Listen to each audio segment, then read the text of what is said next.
So that's on finding stationary points. The challenge of what we've just discussed is that gradient 0 finds stationary points, yes, but it doesn't tell you what type of stationary point you just found. The textbook will cover a long-winded way of determining what type of stationary point you found. It will ask you to create a gradient table. There is another way, which is referred to as the double derivative test. The double derivative of a function just means finding the derivative of the derivative. So if we had the derivative is x squared minus 3x, then the double derivative would therefore be just the derivative of this. So the x squared becomes 2x, the 3x will become 3.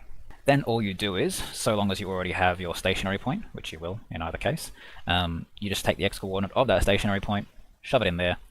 If you get a negative, it's a maxima. If you get a positive, it's a minima. If you get 0, it's a point of inflection.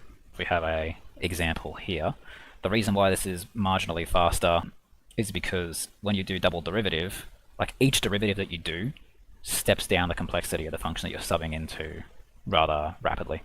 So for instance, if your derivative was 3x squared minus 12, which it is in this case, then double derivative just gets you down to a linear. So rather than solving a quadratic, you're now solving a linear.